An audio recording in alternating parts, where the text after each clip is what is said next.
अगर कोई दो चार मुसलमान भी अपने लिए लड़ रहे हैं, अपने कौम के लिए लड़ रहे हैं, बाकी करोड़ों मुसलमान मस्त बिरयानी खा के सो रहे हैं। मेरा नारा है मजार मुक्त भारत, जिहाद मुक्त भारत, और अभी तक तकरीबन 250 मजारों को मैंने। अस्सलाम वालेकुम दोस्तों, मैं मोहम्मद हुसैन।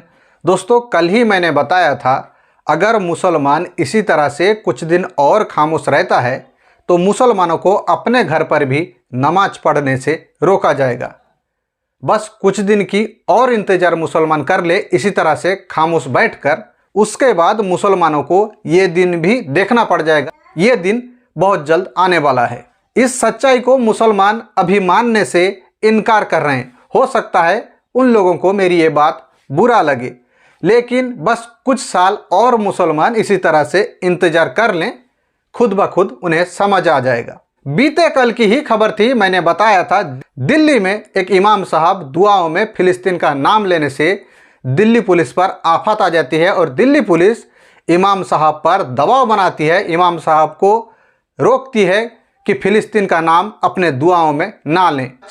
उसी दिल्ली के जंतर मंतर में आज मुसलमानों के खिलाफ नफरत भरा बयान खुले मंच पर दिया जा रहा है, हेट स्पीच दिया जा रहा है, लेकिन दिल्ली पुलिस के कान में जूं तक रेंग नहीं रही है। दिल्ली पुलिस को ये सुनाई नहीं दे रहा है। मुसलमानों के खिलाफ इस तरह से नफरत भरा बयान दिया जा रहा है, अगर आप लोग सुनेंगे ये सारी हदें पार कर चुके हैं। इस तरह से नफरत भरा बयान दे रहे हैं, आप लोग सुनकर हैरान हो जाएंगे।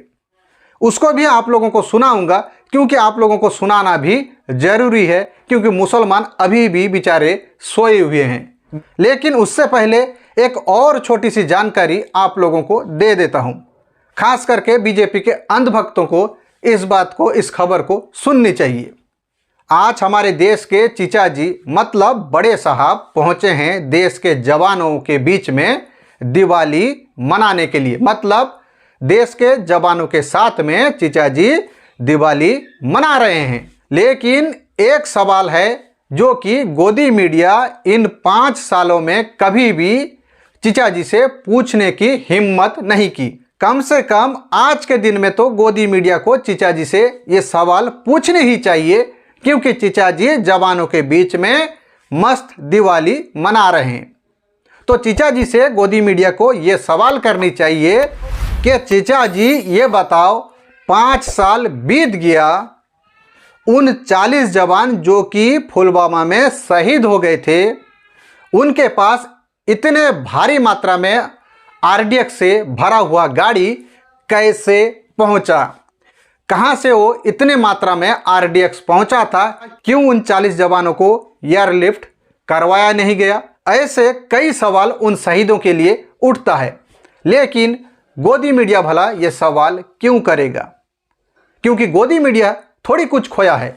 जिन माँ बापों ने अपने लाल खोए हैं वो लोग बेचारे रो रहे हैं, और ये लोग चीचा जी के चाटुकारिता में लगे हुए हैं। चीचा जी से पूछना चाहिए, चीचा जी उन 40 जवान जो शहीद हो गए उनके बारे में भी जरा सा चर्चा कर लीजिए।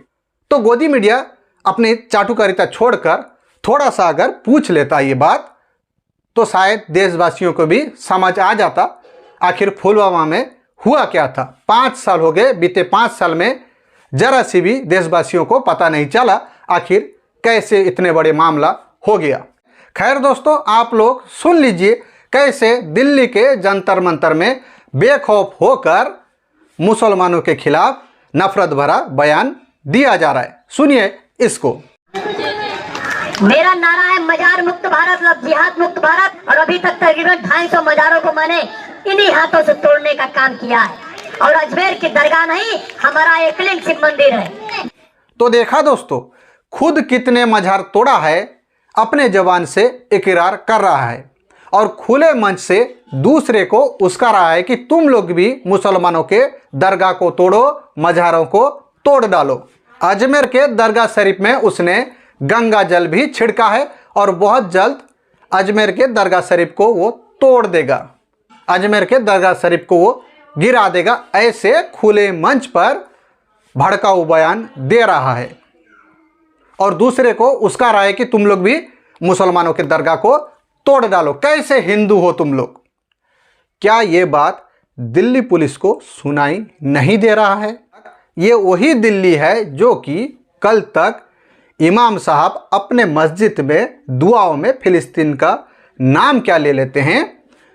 दिल्ली पुलिस पर आफत आ जाती है और दिल्ली पुलिस इमाम साहब को रोकती है। कैसे एक मुसलमान, कैसे इमाम साहब फिलिस्तीन का नाम ले सकते हैं अपने दुआओं में।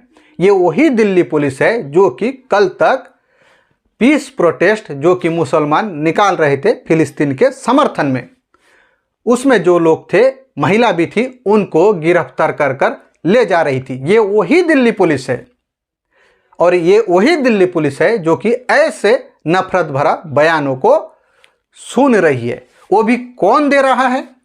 जो कि जमानत पर बाहर है महिलाओं की यौन उत्पीड़न के केस में। जी हाँ दोस्तों, ये वही राजवर्धन सिंह परमार जी हैं जो कि महिलाओं की यौन उत्पीड़न केस में जमानत पर बाहर घूम रहे हैं और ऐसे खुले मंच से नफरत भरा बयान दे रहे हैं।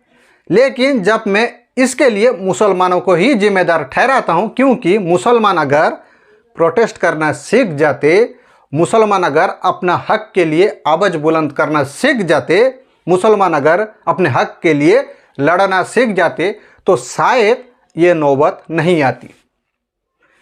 अगर कोई 2-4 मुसलमान भी अपने लिए लड़ रहे हैं, अपने कौम के लिए लड़ रहे हैं, बाकी करोड़ों मुसलमान मस्त बिरयानी खा के सो रहे हैं, उनको इससे कोई फर्क नहीं पड़ रहा है, भले ही उनके बच्चे लिंचिंग में मारे जाएं।